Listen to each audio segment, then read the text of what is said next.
오늘 하나님께서 우리에게 주시는 말씀은 사도행전 28장 31절의 말씀입니다.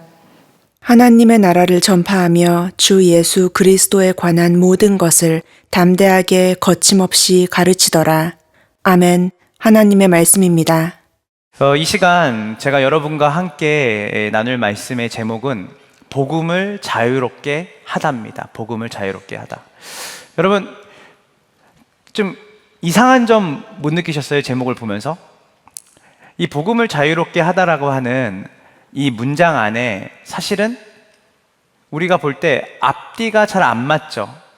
복음을 자유롭게 한다고? 복음은 이미 자유로운 거 아닌가요? 복음은 어디에 매이지 않아야 복음이 아닐까요? 근데 오늘 그 자유로운 복음을 우리가 자유롭게 한다니, 이게 무슨 의미일까?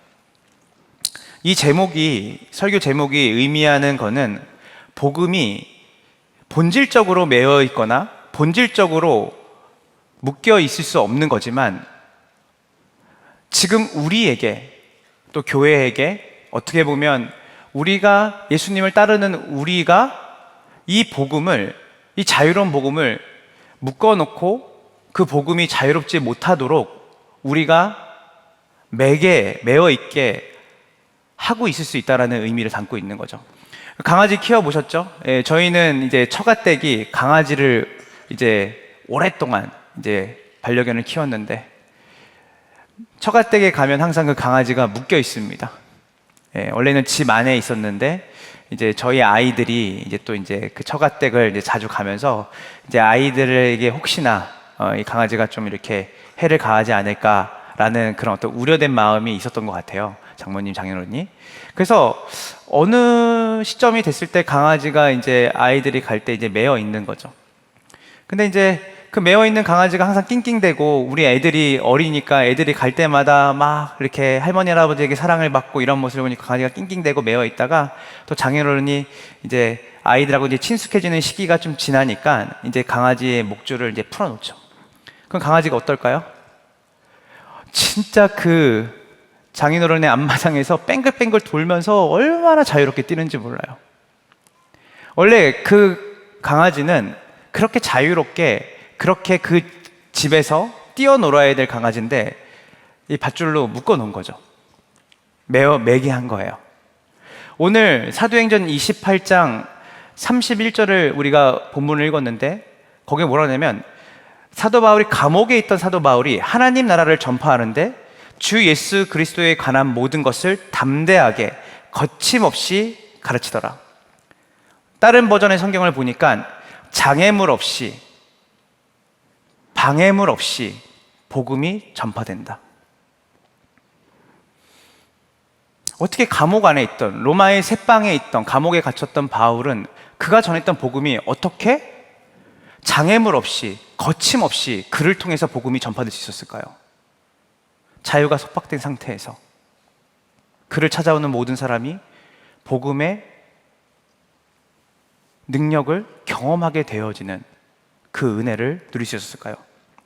여기서 거침없이라는 그 말이 장애물 없이라는 말과 동일하게 쓰인다고 했습니다. 우린 기본적으로 장애물을 얘기할 때 우리는 장애물이 어디에 있다고 생각하냐면, 일반적으로 사람들은 장애물이 밖에 있다고 생각합니다. 밖에. 저 장애물을 어떻게 뛰어넘지? 저 장애물을 우리가 어떻게 통과하지? 그래서 우리가 복음이 전파되지 않는 그 이유, 그리고 우리가 오늘날 복음이 마치 가장 이 세상에서 전하기가 가장 힘든 숙제 중에 하나인 것처럼 느껴지는 것. 그래서 많은 사람들이 이 장애물을 얘기를 합니다. 세속주의다. 또 그리고 오늘날은 포스트 모던주의다. 그리고 지금 이 시대는 과거와 다르게 복음을 전하기가 너무나 힘든 복잡한 시대가 됐다. 첨단 과학, AI, 그리고 기독교에 대한 사람들이 그 기독교를 생각할 때 형이상학적으로 생각하는 것 같다. 그러니까 여러 가지를 우리는 바깥에서 생각하고 있죠. 그래서 복음의 확장을 방해하는 것, 복음을 가로막는 것들을 우리는 계속해서 열심히 찾고, 그걸로 우리는 복음을 전하는 것을 우리는 어렵다고 생각하고 복음을 전하지 못하는 것에 대해서 우리는 정당성을 띠죠. 이렇게 어려우니까, 이렇게 장애물이 많으니까. 근데 한번 잘 생각해 보세요. 아담이 타락한 이후에 세상이 단 한 번도 장애물 없이 방해물 없이 복음을 받아들인 적은 한 번도 없어요. 여러분, 우리가 세상이 너무 캄캄하고 세상에 방해물이 너무 많아서 이 빛 대신 예수 그리스도의 복음을 전할 수 없다라고 생각을 한다면 한번 잘 생각해 보세요. 여러분, 캄캄한, 지금 여기 이 선한목자교회 예배당을 보면 여러분 조명이 너무 많이 들어와 있죠. 여기서 제가 작은 촛불 하나 킨다고 해서 그 촛불이 우리가 모두가 느낄 만큼 와, 정말 환하다라고 느낄 수 있을까요? 그렇지 않죠. 너무나 이미 크고 밝은 빛이 있기 때문이에요. 그런데 여러분, 성경에서 예수님께서 우리에게 뭐냐면 너희는 세상의 빛이라. 세상이 깜깜하고 세상이 어두워서 복음을 전하기가 어렵다라고 하는 말은 사실은 성경적이지 않죠. 오히려 세상이 어둡고 깜깜할수록, 더 어두울수록 빛은 능력을 발휘하게 되죠. 수년 전에 이제 우리가 요번에 서울에서 또 송도죠. 이제 로잔 대회가 열렸어요. 서울 인천 국제 로잔 대회입니다. 근데 15년 전에 이 로잔 대회가 열렸었어요. 15년 주기로. 근데 그 전에 열렸던 대회가 남아프리카 공화국의 케이프 타운이라는 도시에서 이 복음주의 5천 명의 지도자들이 모여서 거기서 로잔 대회가 있었는데, 그때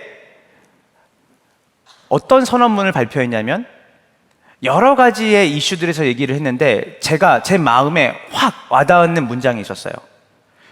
전 세계 복음화를 가로막는 것이 무엇일까? 전 세계의 복음화를 가로막는 장애물은 뭘까? 그래서 어떤 사람들이 이렇게 생각을 했어요. 그 당시에 이슬람이 굉장히 창궐하고 부흥하고 있을 때라, 이슬람이 하나님의 복음이 온 세상에 전파되는 데 있어서 가장 우리에게 큰 장애물이다. 어떤 사람은 말했어요. 아니다, 불교다. 아니다, 어떤 사람은 힌두교다. 그래서 세계 3대 타종교 플러스 세속주의가 복음을 전하는 것에 가장 큰 장애물이라고 얘기를 할 줄 알았어요. 근데 그렇지 않았어요. 그 당시에 5천 명의 지도자들이 모여서 교회가 전 세계를 복음화하는 데 있어서 가장 큰 장애물이 뭐냐라고 할 때 케이프타운 그 사역에서는 선언문에 뭐라고 나와 있냐면 교회가 가장 큰 세계 복음화의 장애물이라고 했어요. 되게 의미심장한 말이죠. 이슬람도 아니고 세속화도 아니다. 그리고 이 시대에 첨단과학과 여러 가지의 발전적인 요소가 장애물이 아니라 교회 자신이 복음을 가장 가로막는 장애물이라고 했어요. 세상이 너무 깜깜해요. 요즘 친구들이 복음을 전해도 들으려고 하지 않고 직장에서도 학교에서도 이순신 장군 작전을 쓰지 않으면 안 됩니다. 내가 기독교인인 걸 아무도 알지 못하게 하라. 알면 큰일 나. 그러면 나를 굉장히 이 사람들이 공격할 거야. 그래서 우리는 계속해서 말하죠. 복음을 듣는 건 너무 좋아하는데 복음을 전하는 거는 과거의 시대와는 너무나 달라졌기 때문에 복음을 전하기 어렵습니다. 그래서 우리는 계속해서 티끌을 겨냥하죠. 세상이 저래서 이래서 깜깜하고 어두워서 복음을 전하기 쉽지 않아. 그런데 세상의 티끌을 겨냥하기보다는 먼저 우리 안에 들보를 바라봐야 되는 거죠. 아까도 얘기했지만 세계 교회가 세계 복음화를 못 시키는 이유, 가장 큰 장애물은 바깥에 있지 않고 우리 자신이라고 했으니까. 그래서 복음을 자유롭게 한다라는 이 제목은 우리에게 뭘 하게 만드냐면 자기 성찰을 하게 만들어요. 어쩌면 우리 직장에서 내가 살아가는 삶의 영역에서 복음되지 못하게 하는 것은 저들이 아니라 나 자신이 아닐까? 내가 복음을 줄로 강아지를 묶어놓는 것처럼 복음을 묶어놓고 있는 것은 아닐까? 그래서 누가복음과 사도행전을 기록한 누가는 누가복음과 사도행전의 핵심 단어를 한 단어로 뽑자면 한번 따라해 보시겠어요? 증인. 증인. 그래서 누가는 우리를 하나님께서 복음의 증인으로 부르셨다라고 해요. 근데 영어로 여러분이 위트니스라고 하는 이 증인은 우리가 명사로도 쓸 수 있고 동사로도 쓸 수 있습니다. 근데 우리는 증인 딱 하면 어디에 초점이 맞춰져 있냐면 우리는 어떤 활동과 우리가 말을 하는 증언에 우리는 많이 무게추를 싣거든요. 그래서 너희가 세상의 증인이라, 증인이 돼야 돼 라고 말하면 우리는 어떻게 접근하냐면 내가 뭔가를 전략적으로 효과적으로 이 복음을 전하기 위해서 능력을 갖추고 방법론으로 우리는 가게 돼요. 그래서 우리는 전도, 선교를 생각할 때 그래서 효과적인 전략은 뭔데? 라고 접근하기 쉬워요. 그러나 성경이 말하는 증인의 또 다른 측면은 뭐냐면 바로 존재입니다. 존재. 그래서 우리가 복음을 전한다라고 하는 전도와 선교를 이야기할 때 우리는 기본적으로 행위를 먼저 생각을 하는데 성경은 우리에게 행위 이전에 우리가 그 복음을 담지하고 복음을 가지고 있는 사람으로서 살고 있는지를 먼저 묻는 거죠.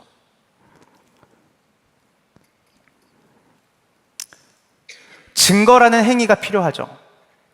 그러나 그 이전에 내가 그 복음과 하나 된 사람, 복음적 인격을 가지고 있는 사람인가를 우리가 먼저 살펴봐야 되는 거예요. 사도행전 1장 8절에 얘기하죠. 너희가 성령을 받으면 뭐가 될 것이다? 증인이 될 것이다. 왜 이 시대가 전도가 되지 않을까요?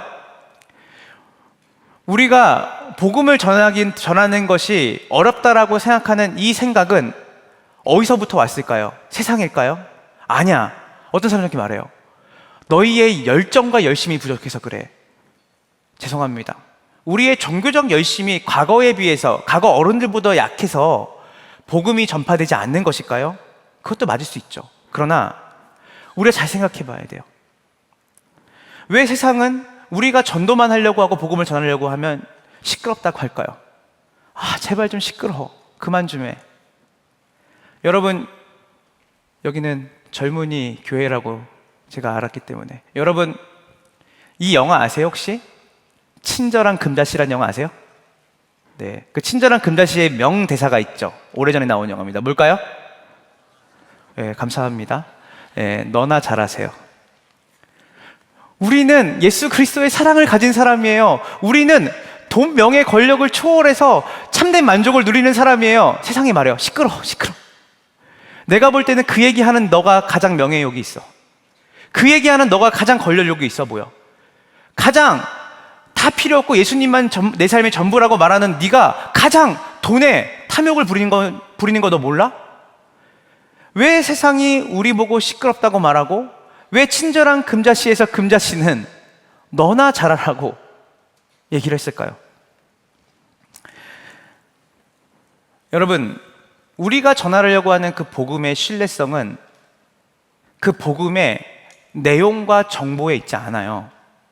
어디에 있냐면 바로 그 증거는 증인에 대한 신뢰성이 있거든요. 증인의 신뢰성. 여러분, 양치기 소년 아시죠? 늑대가 나타났다고 거짓말 시켰어요. 첫 번째 거짓말 시켰을 때 사람들이 그 거짓말을 진짜로 믿고 왔어요. 늑대가 나타나는 줄. 두 번째 또 거짓말했어요. 늑대가 나타났다. 사람들이 모였어요. 진짜인 줄 알고. 마지막에 진짜 늑대가 나타났거든요. 근데 늑대가 나타났다고 말했는데 세 번째는 사람들이 왔어요, 안 왔어요? 안 왔어요. 왜 그럴까요? 진짜 늑대가 나타난 게 팩트고 사실인데 이미 뭘 잃은 거예요? 신뢰를 잃었기 때문이에요. 제가 오늘 특별히 이 선한목자교회 젊은이 교회에게만 알려주는 제가 정보를 하나 가져왔습니다. 여러분, 2단 아시죠? 2단? 네. 근데 제가 오늘 여러분에게 18단을 알려드릴게요. 18단. 3단, 4단 다 띄워놓고. 진짜 2단 중에 2단은 어떤 말하는 사람인지 아세요? 아, 저를 보지 마세요. 저를 보지 마시고 저기 우리 이영주 목사님을 보세요. 아, 저를 보지 마시고 성경에 나오는 예수님을 보세요. 뭐예요? 저는 예수님을 잘 못 믿어요. 저는 예수님을 잘 못 따르니까 저는 교회는 다니고 예수를 믿는다고 하지만 저는 보지 말고 성경에 나오는 그 인물을 보시고 제 목사님을 보시고 저희 리더를 좀 봐주세요. 18단입니다. 성경은 단 한 번도 우리에게 내가 믿고 있는 그 예수님에 대해서 정보로 가지고 있으란 말 한 적 없어요. 너희가 내 증인이 될 거다. 예수님을 볼 수 있는 유일한 물리적으로 나타낼 수 있는 실체가 누구냐면 바로 여러분 자신이에요. 언니 저를 보세요. 제가 예수님 믿고 이렇게 바뀌었잖아요. 언니 아시잖아요. 오빠 알잖아요. 형 알잖아요. 제가 어떤 삶을 살았는지. 그런데 제가 복음을 듣고 하나님의 말씀 앞에서 자라나면서 저 그런 생각 없어졌다는 것을 명시적인 게 아니라 암시적으로 제 삶을 통해서 그걸 경험하잖아요. 언행일치죠. 우리가 말하는 것과 우리의 행동이 일치가 되지 않으면 신뢰를 주지 못하는 건 당연한 것이죠. 얼마 전에 그 네이버에서 대선 때 리서치를 하나 했어요. 어떤 리서치냐면 재미있는 리서치라 제가 좀 여러분 읽어드릴게요. 세상에 여러 이제 직업인들이 있고 이제 역할을 하는 사람들이 있는데 그들 중에 가장 신뢰할 수 없는 직종이 어딜까라고 했을 때 1위가 어딜까요? 가장 신뢰할 수 없는 그 직종을 가진 사람들.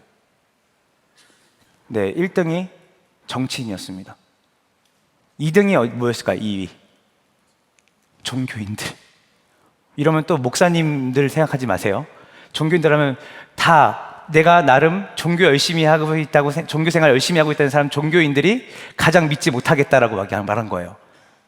기독교뿐만이 아니에요. 근데 이 두 부류의 특징이 있어요. 뭘까요? 말을 엄청 잘합니다. 제가 국회의원이 된다면, 제가 뭐가 된다면, 여러분, 예수님의 사랑이 우리 안에 부어졌습니다. 여러분, 우리 이렇게 살아야 돼. 뭐 해야 돼? 야, 너 우리 예수님 만나면 너 나처럼 바뀌어. 이런 말은 안 하지만 예수님 얼마나 사랑이 많으신 분인 줄 알아? 말은 청산유수죠.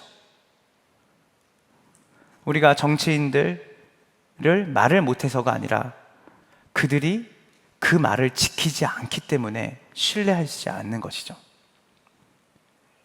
오늘날 우리는 말쟁이가 되면 안 돼요. 어떻게 하면 사형리를 잘 전할 수 있을까? 중요합니다. 그러나 그것은 행위예요. 그 행위가 신뢰를 받기 위해서는 우리의 존재가 세상에게 신뢰를 얻어야 되는 것이에요. 마태복음 28장 20절에 내가 너희에게 분부한 모든 것을 뭐하라? 사자성어로 언행일치예요. 내가 너에게 분부한 모든 것, 니네가 알고 깨달은 것, 그리고 너네가 지금 행하고 있는 것. 여러분, 이 언행일치, 내가 아는 것을 지켜 행하게 하는 것, 그것이 기독교의 제자도예요. 그렇기 때문에 이 언행일치라고 하는 것은 신뢰를 우리에게 주고 그 언행일치가 되지 않으면 복음은 복음될 수 없는 것이죠. 그래서 언행일치는 회심과 관련되어 있습니다. 회심은 뭘까요? 우리의 월드뷰가 변하는 거예요. 가치관이 변하는 거예요. 이전에 가치 있다고 여겨지는 게 있었는데 그 가치를 따라가죠. 그런데 이제는 예수 그리스도라는 절대 가치를 발견하게 된 거예요. 그러니까 뭐예요? 모든 렌즈가 예수 그리스도 중심의 렌즈로 바뀌고 그것을 통해서 세상을 보게 되는 거예요. 그래서 예수 그리스도의 가르침대로 살고 싶은 것, 그리고 그 가르침대로 순종하는 것, 그것이 뭐냐면 내가 정말 구원받고 예수 그리스도의 제자가 되었다는 의미인 거예요. 죄송합니다.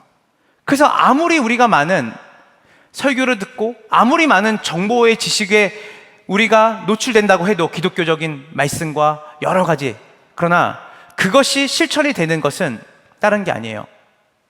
그 말씀이 신뢰가 되고 하나님이 정말 내 삶의 전부라고 하는 절대 가치가 나에게 심겨질 때 우리는 그분을 따라 살아갈 수 있는 것이에요. 구글에서 일하는 한 임원이 그 얘기를 하더라고요. 세상은 많은 정보를 준대요. 많이 정보를 받잖아요, 우리가. 근데 정보를 많이 주면 그 정보에 따라 사람이 움직이는 줄 아는데 사실은 정보는 사람을 움직이지 못하게 한대요. 오히려. 그러니까 여러분들이 정보로서 하나님의 말씀을 들으면 그것이 여러분의 삶을 실천하게 만드는 게 아니라는 거예요. 그러면 어떤 정보가 그 사람을 못 움직이게 하는데, 그러면 우리를 실천하게 만드는 건 무엇일까 하는데 이렇게 말했어요. 그 정보가 신뢰할 만한가? 라고 하는 그 신뢰성이 그 사람을 실천하게 만든다는 거예요. 그 정보에 따라. 그래서 예수 그리스도를 믿고 따른다는 것은 정보를 취합하는 게 아니라 내 삶의 월드뷰가 바뀌는 거예요. 그래서 언행일치가 나오는 거예요.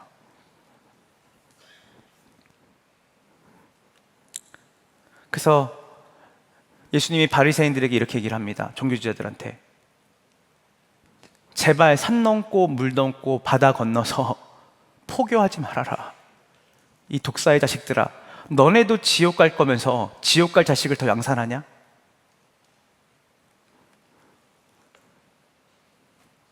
회심하라는 거예요. 소경이 소경을 이끌면 안 돼요. 정말 내가 예수 그리스도를 내 삶의 전부로 받아들이고 그분을 따라 살아간다라고 하는 근본적인 회심의 광을 건너가지 않으면 우리도 가지 않는 그 길을 누구에게 가라고 말할 수 있겠어요? 예배 가운데 정말 내가 전적으로 주님 앞에 내 전부를 드리고자 하는 결단과 그 마음의 전심으로 주님을 만나고자 하는 열망이 없는 사람이 예배에 오면 너 살 수 있어라는 말을 할 수 있겠어요? 나를 통과하지 않는 복음, 나를 통과하지 않는 예수 그리스도. 제발 시끄럽다. 우리 안에 그래서 인테그리티가 있어야 되는 거예요. 통전적 진실성. 우리가 믿는 바대로 살려고 하는 몸부림. 온 세상이 난리죠. TV를 틀면 온 세상이 난리예요. 교회는 이렇게 많은데. 죄송합니다. 논쟁거리를 만들고자 하는 것이 아니라 오늘 여러분과 함께 제 속마음 그리고 성경이 말하는 그 복음의 영광스러움을 나누고 싶어서 그런 거예요.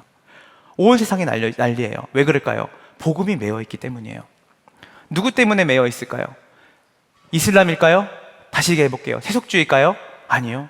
우리의 존재가 우리가 서 있는 그곳에서 복음을 드러내는 존재로 살고 있지 않기 때문에 복음이 매여 있는 거예요. 그래서 증인은 예수 그리스도를 가리키는 것이 아니에요. 예수님 저기 있어. 예수님 바바가 아니라 예수님이 나를 통치하신다는 것을 보여주는 것이 증인입니다.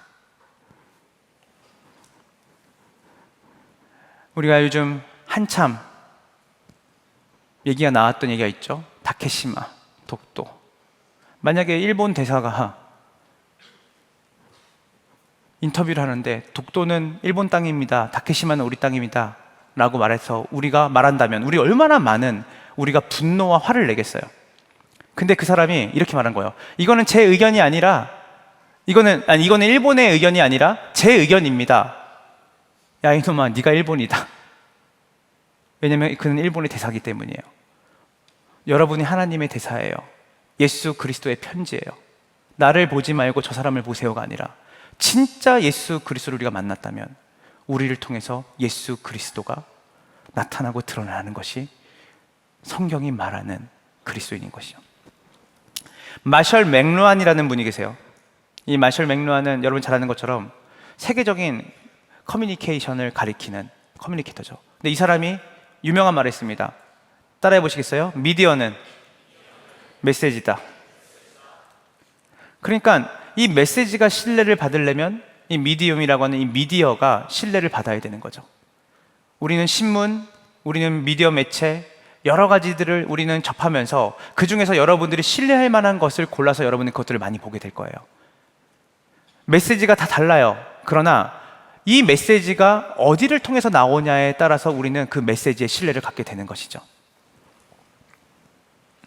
그래서 여러분, 증인이 되라라고 하는 그 누가복음과 사도행전에 그리고 성경 전체에서 그리스도를 디스플레이하라. 이번에 로잔대의 중요한 주제죠. 그리스도를 보여줘라, 세상에. 그래서 증인이 된다는 것은 말쟁이가 되라는 것도 아니고 효과적이고 기능적인 방법론을 가지고 세상 사람들에게 다가가란 말이 아니에요. 바로 여러분의 이슈예요. 우리가 정말 예수 그리스도를 드러내는 매체인가? 라는 고민을 여러분이 많이 해봐야 되는 거죠. 주님이 복음이 전파되는 그 방법을 교회를 통해서 하셨거든요. 교회를 통해서 주님이 선교를 하시고 전도를 하시는데 주님이 주신 전략은 단 하나예요. 너희가 내 증인이 되리라. 여기서 우리는 시작해야 돼요. 효과적인 거, 기능적인 거로 추구하는 게 아니라 나는 예수 그리스도를 진실로 사랑하고 따르고 그 복음의 가치 앞에 내 전부를 드리고 있는 사람일까?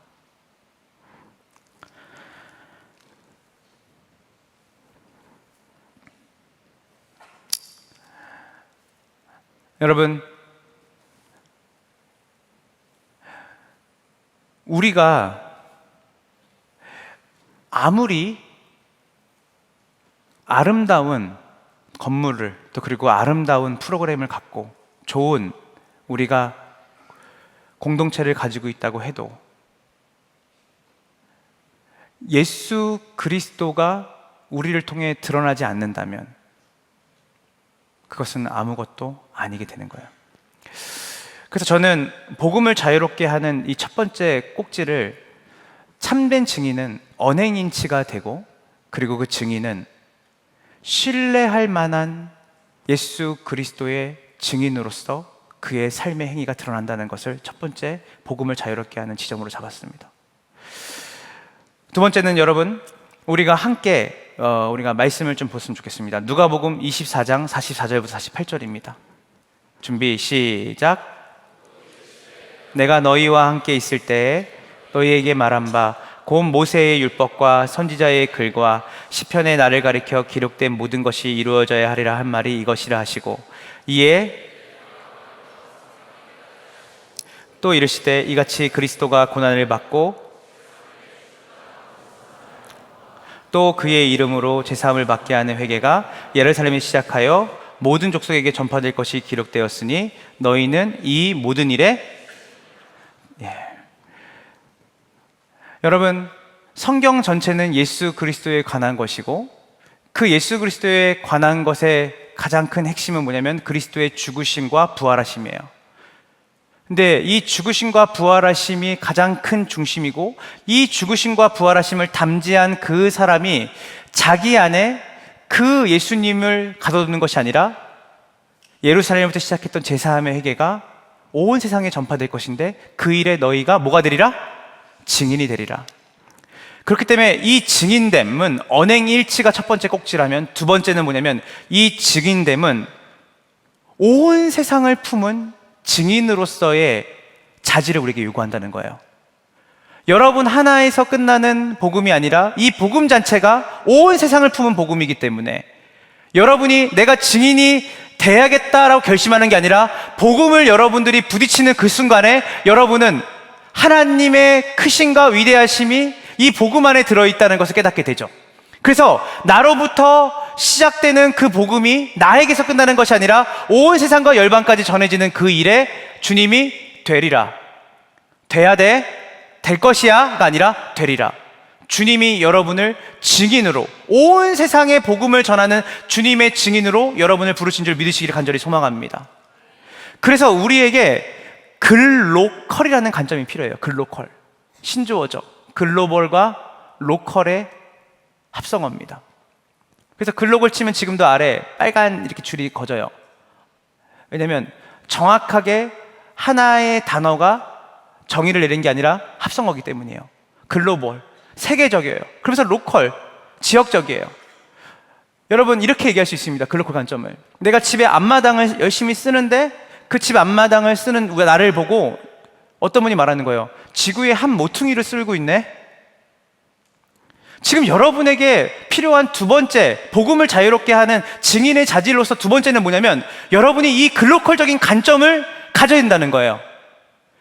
여러분이 이 여름에 단기 선교를 가고 해외 선교를 가고 또 여러분의 삶 속에서 직장과 학교에서 또 여러분의 가정에서 여러분이 하는 그 모든 일들이 하나님 나라의 그 크고 위대하신 하나님 나라의 벽돌 한 장을 놓는 그 일을 여러분이 하고 있다는 그 자각을 가져야 한다는 것이에요.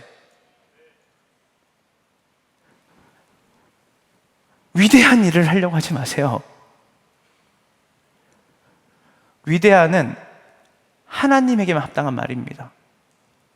여러분이 하는 모든 일들이 그분의 증인으로서 여러분들이 그곳에 있다면 여러분은 이미 그 위대하신 하나님의 손에 붙들려 위대한 하나님 나라의 벽돌 한 장을 놓는 사람으로 거기에 있는 것이에요. 예수님이 제 아들에게 말씀하셨어요. 나보다 더 큰 일을 너희가 하게 될 거야. 여기서 2단, 3단, 4단, 5단이 나왔죠. 내가 예수님보다 더 큰 일을 하는 사람이야 라는 분들이 나왔어요. 그 말이 아니죠. 뭐예요? 예수님이 제 아들을 데리고 다닐 때 팔레스타인의 한 모퉁이, 그 지역을 예수님이 제 아들을 데리고 다녔어요. 거기서 예수님이 축사하시고 병을 고치시고 하나님 나라를 선포하시고 가르치셨어요. 그게 so what? 이게 로마하고 뭔 상관이고 그 당시에 전 세계와 뭔 상관이지? 팔레스타인의 작은 마을에서 있던 일들이. 예수님이 3년 반 동안 제 아들에게 하나님 나라, 그리고 그 하나님 나라의 증인으로서 제 아들을 준비시켰어요. 세상은 이해를 못했죠. 큰 일을 해야지, 위대한 곳으로 가서 제자를 삼으려면 그들을 삼아야지. 아니요, 3년 반 동안 예수님이 제자들과 함께 로마를 가본 적이 없습니다. 그러나 주님은 이 제자들을 통해서 온 세상이 복음화가 될 것을 기대하셨죠. 그게 바로 오순절 마가의 다락방에 성령님이십니다.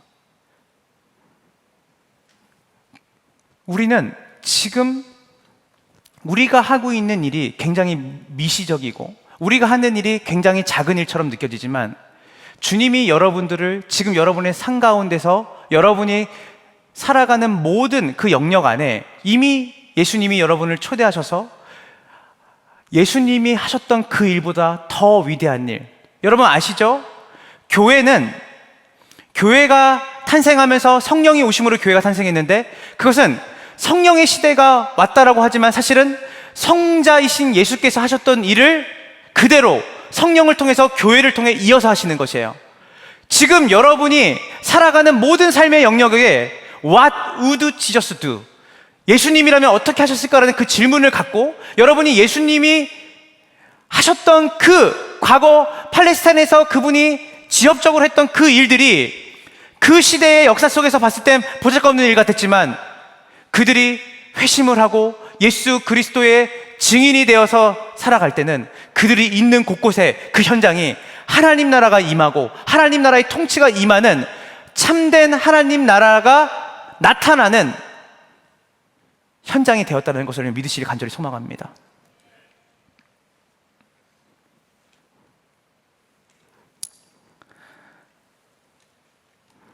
세 번째, 복음을 자유롭게 하는 것의 세 번째 꼭지는 성육신입니다. 성육신. 여러분 잘 아시는 것처럼 인카네이션이라고 말하죠. 예수님이 확성기를 들고 우리한테 예수 믿어라 라고 말씀하지 않으셨죠. 그분이 인간의 몸을 입고 이 땅에 오셨어요. 복음이 자유롭게 되기 위해서는 따라해 보세요. 그들과 같이 되어져야 한다.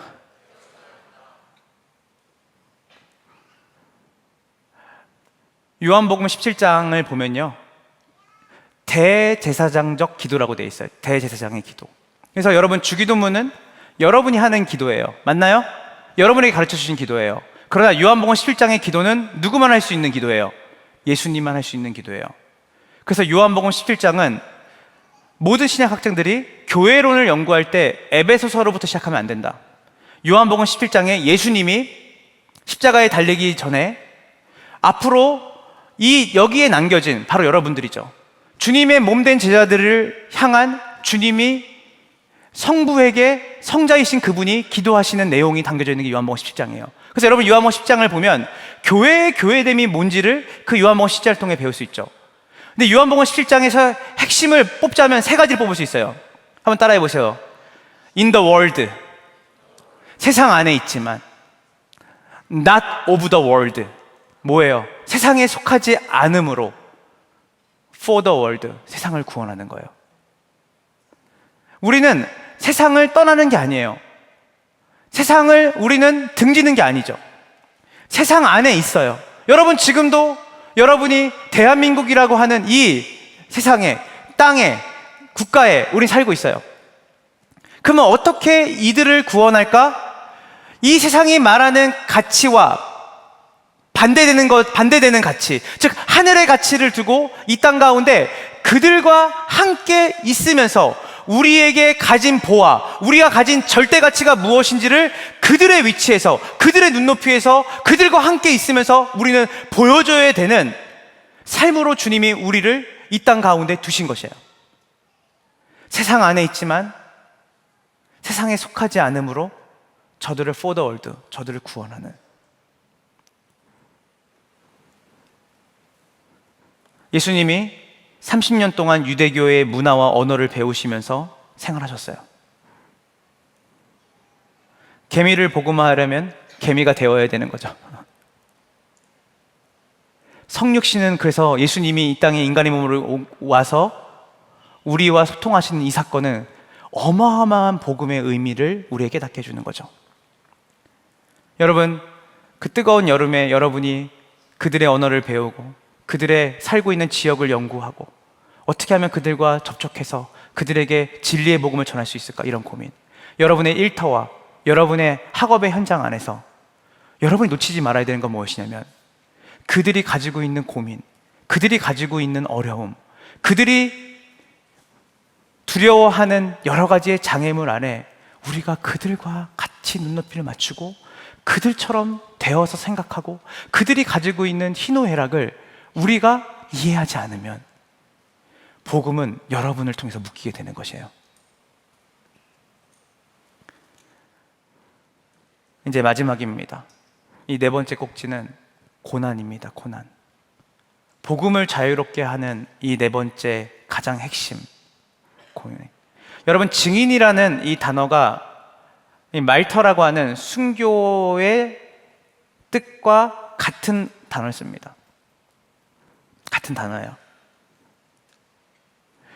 그래서 증인으로 산다는 것은 어떤 의미냐면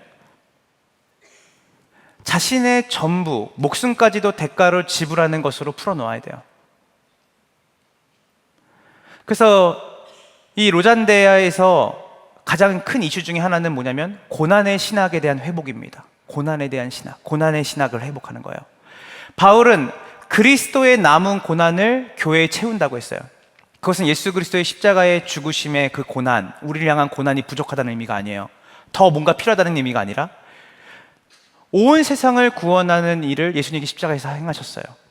그리고 이미 그분이 이루신 그 일을 주님께서는 우리에게 마침표를 찍을 수 있는 기회를 주셨는데 그 방법이 뭐냐면 그분이 가셨던 길의 내용으로 가는 거예요. 여기에 자기 부인이 있는 거예요. 여기에 손해보는 게 있는 거예요. 여기 안에 나를 내어줌이 있는 것이죠.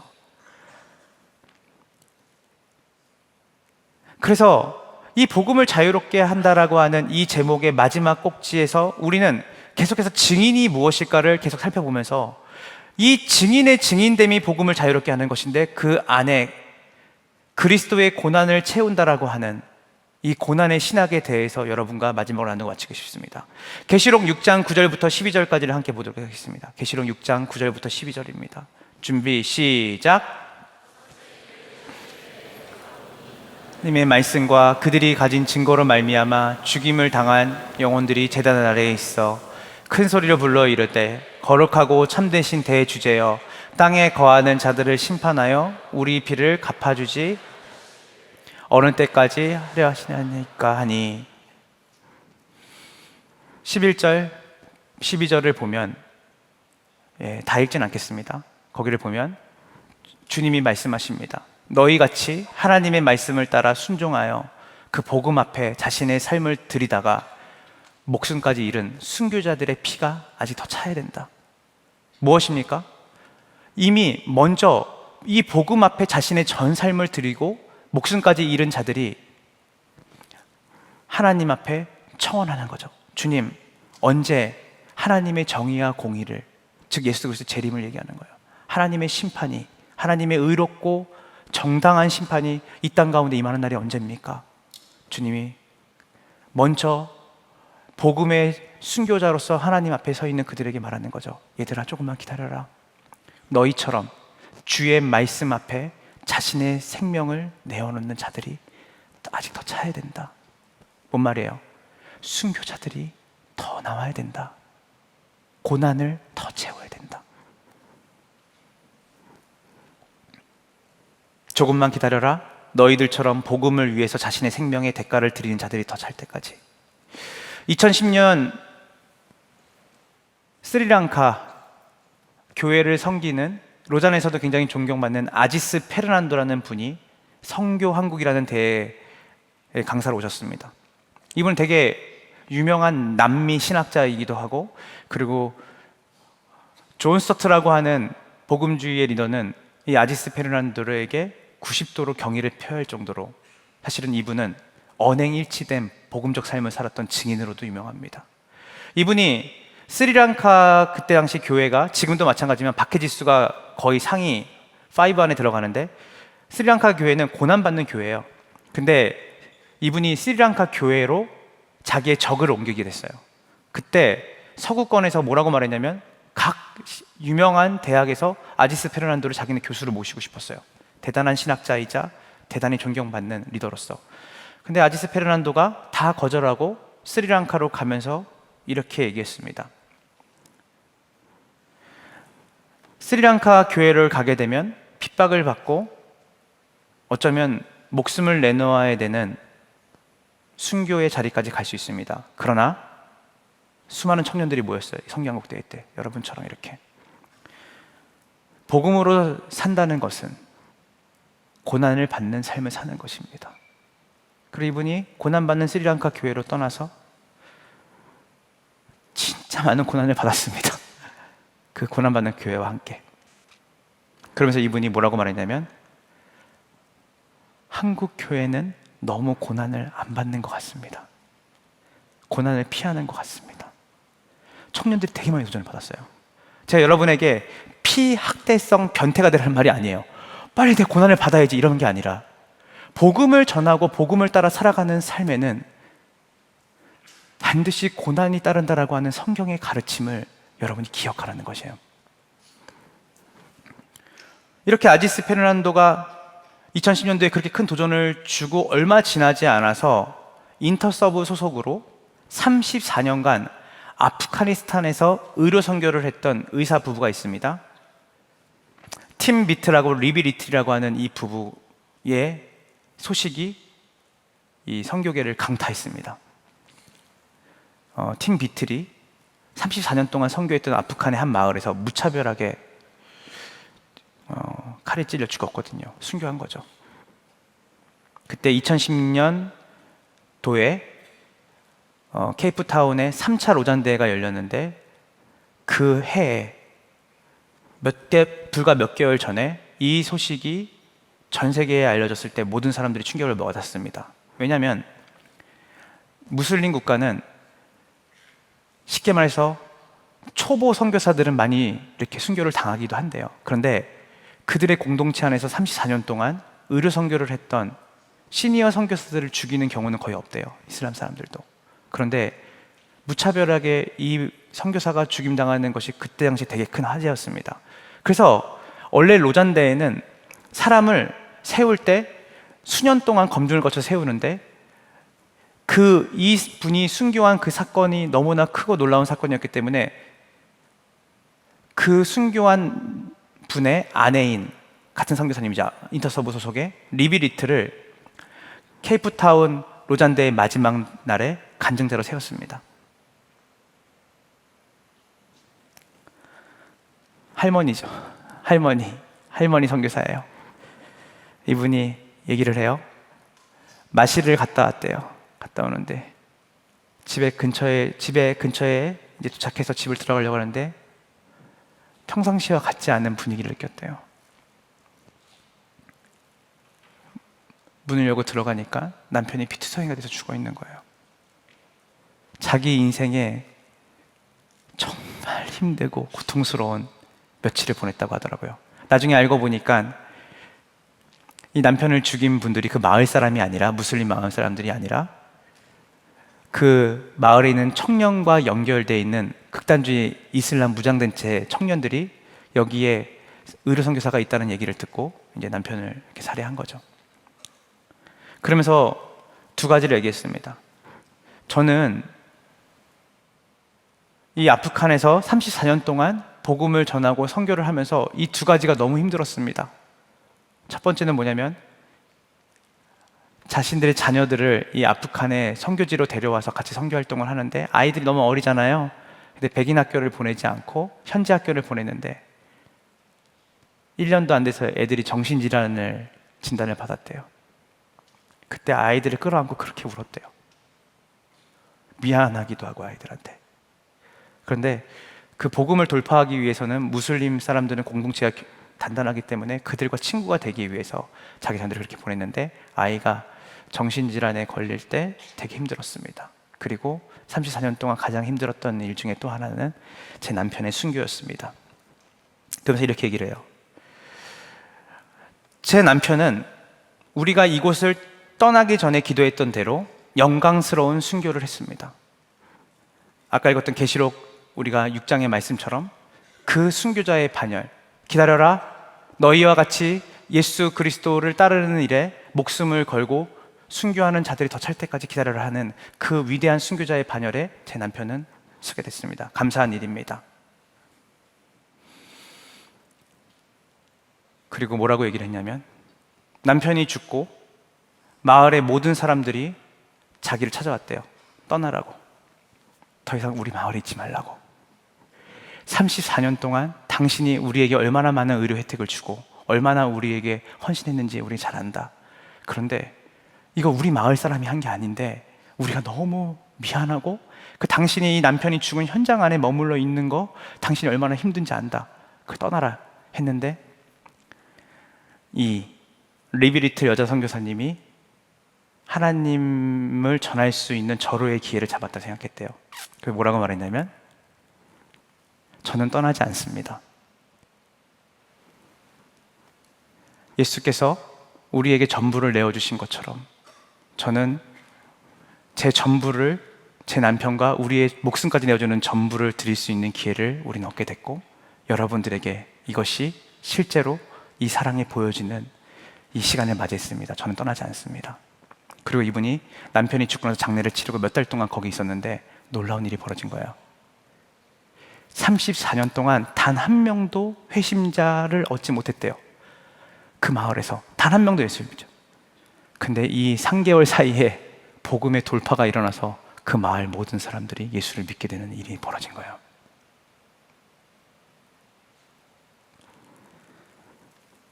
고난을 피하는 우리에게 많은 생각을 하게 되는 거죠. 고난이 복음을 자유롭게 한 거예요. 말씀을 마무리합니다.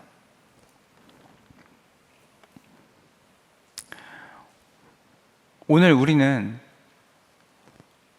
선교적 삶, 증인의 삶에 대해서 같이 나눴습니다. 여러분, 제가 앞에서 말했던 언행일치, 그리고 성육신, 그리고 마지막에 고난을 받는 삶, 이 세 가지를 통해서 여러분이 누굴 볼 수 있냐면요, 바로 예수 그리스도의 삶을 볼 수 있거든요. 예수님이 이렇게 사셨어요. 왜 아직도 내가 있는 일터와 내가 있는 학업의 현장과 내 가족들에게 복음은 전달되지 않는 것일까? 완고하고 강박해서? 어쩌면 우리는 고난받고 싶지 않고 손해보고 싶지 않고 내 것을 드리고 싶지 않는 마음이 여전히 있을 수 있습니다.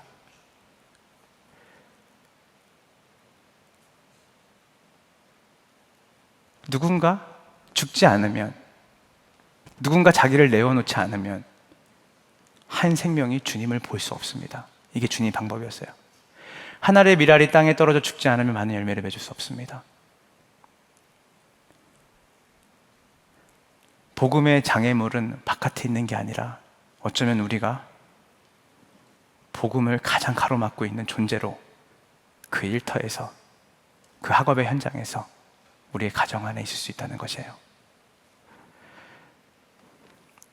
우리가 벤치마킹 해야 되고 우리가 바라봐야 되는 것, 그리스도를 따르면서 그것은 번영이 아닙니다. 우리가 벤치마킹 해야 될 유일한 하나는 뭐냐면 그리스도의 십자가예요. 우리에게 아직 영광스러운 날은 온전히 오지 않았습니다.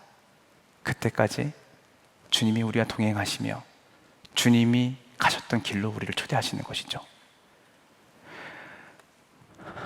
뜨거운 여름이 지나고 이제 오늘부터 가을에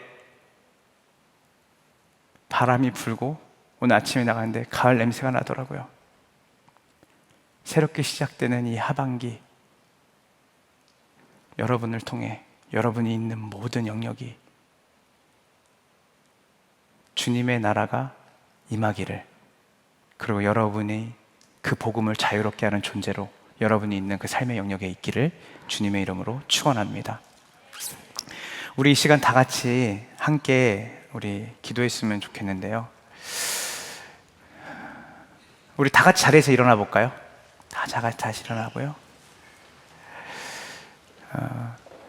제가 요즘 너무나 좋아하는 찬양입니다. 그리고 여러분과 어떻게 이 말씀을 나눌까? 또 그리고 여러분과 어떻게 기도하면 좋을까? 또 그리고 여러분과 어떻게 찬양하면 좋을까? 여러 고민했는데 이 찬양이 계속 맴돌더라고요. 그래서 오늘 이 찬양 우리 함께 부르고 우리 같이 함께 오늘 말씀 붙잡고 기도하는 시간 가졌으면 좋겠는데요. 우리 이 시간 곡조 있는 기도로 주님 앞에 이 찬양 올려드리며 나아갑시다.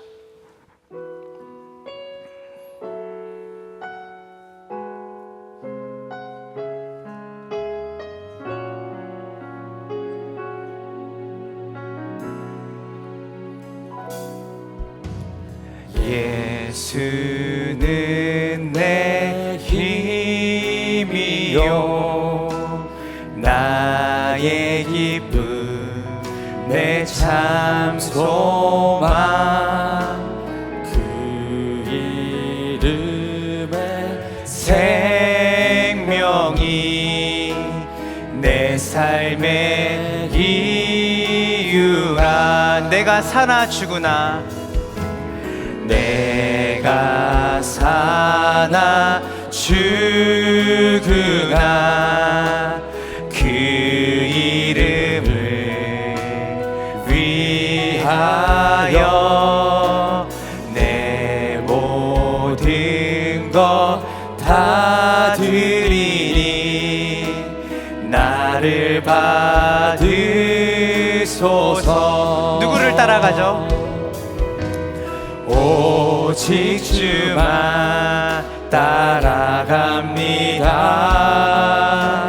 오직 주만 높이 받으소서.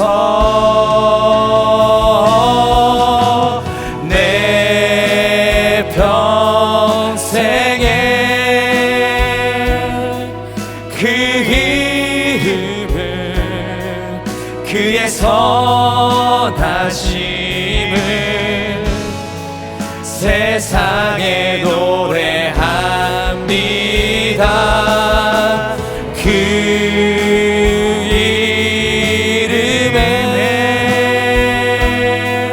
그 신능력 영원한 생명이 내 삶의 우리 마지막으로 오직 주만 따라갑니다. 오직 주만 따라갑니다. 오직 주만 높이 받으소서. 이것이 증인이죠. 내 평생에 그 이름을 그의 선하심을 세상에 노래합니다. 그 이름에 크신 능력 영원한 생명이 내 삶의 이유라. 내 평생에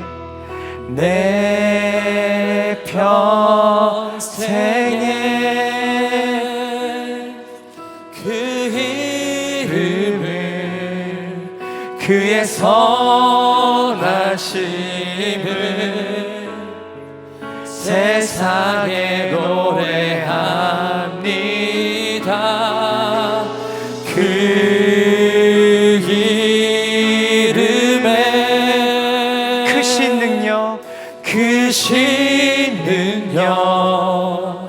영원한 생명이 내 삶의 이유라. 우리 이 시간 딱 한 가지 기도하고 마칠게요. 여러분, 방법론으로 먼저 접근하지 마시고 환경을 탓하지 마시고, 한 번도 세상은 우리를 웰컴한 적이 없습니다. 아담이 타락한 이후에 세상은 늘 악했고 늘 주님을 대적했어요. 오늘만 유별난 시대가 아닙니다. 오늘날만. 오늘 그분의 진정성, 인테그리티를 우리에게 뭔지 보여줬던 예수 그리스도, 그리고 그분의 성육신, 그리고 그분이 지신 고난의 십자가. 오늘 이 시간 하나님, 그것이 어떤 의미인지를 우리가 생각해 봤습니다. 세상에 온통 난리입니다.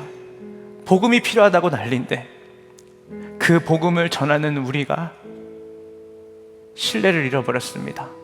오늘 이 시간 우리 안에 다른 어떤 것보다 예수 그리스도를 닮은 증인으로 우리가 살아갈 수 있도록 성령님, 오늘 우리 가운데 주의 영으로 충만케 하셔서 복음을 내가 살아가는 모든 삶의 영역 안에 풀어놓고 자유롭게 하는 그 복된 존재로 주님의 증인으로 살아갈 수 있는 은혜 입는 이 복된 가을이 되게, 이 하반기가 될 수 있도록 인도해 달라고 오늘 하나님 앞에 진실되게 우리의 삶을 올려드리며 나아갑시다. 다 같이 기도합니다. 오 하나님 감사합니다. 오늘 우리의 마음과 주님 우리의 생각, 하나님 이 시간 가운데 세상이 달립니다. 세상이 달립니다. 세상이 그 이름을 그의 선하심을 세상에 노래합니다. 그 이름에 크신 능력 영원한 생명이 내 삶의 이유라. 내 평생에 그 이름을 그의 선하심을 세상에 노래합니다. 그 이름에 크신 능력 영원한 생명이 내 삶의 이유라. 내 평생에 그 이름을 그의 선하심을 세상에 노래합니다. 그 이름에 크신 능력 영원한 생명이 내 삶의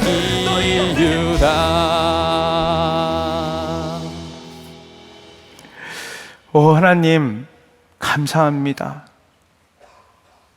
이 복된 주일 우리에게 복음을 자유롭게 하는 그 놀라운 비밀이 기발하고 특별하고 창의적인 아이디어에 있는 것이 아니라 예수 그리스도의 증인이 되리라고 하는 그 하나님의 말씀 안에 예수 그리스도를 깊이 생각해 볼 때 그분이 우리에게 보이셨던 구원의 길 안에 복음의 능력이 있는 줄로 믿습니다. 하나님, 우리 사랑하는 젊은이 교회 모든 청년들이 이들의 삶의 모든 영역 안에 예수 그리스도의 참된 증인으로, 그리고 이들에게 주신 그 복음이 자유롭게 거침없이 장애물 없이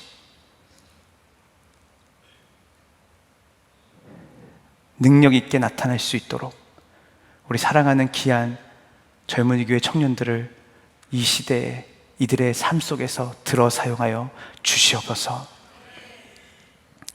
하나님, 우리가 고난을 피하지 않기 원합니다. 증인이 된다는 것은 우리의 생명의 대가를 지불한다는 의미가 있습니다.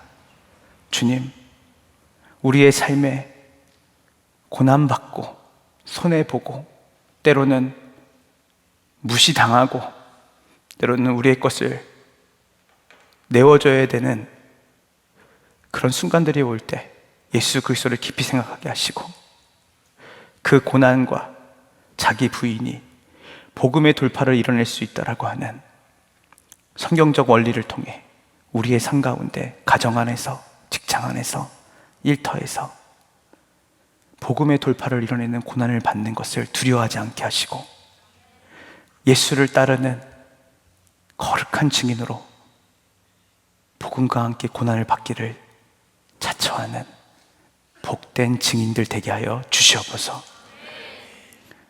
이 모든 기도를 우리 구주 예수님의 이름으로 기도합니다.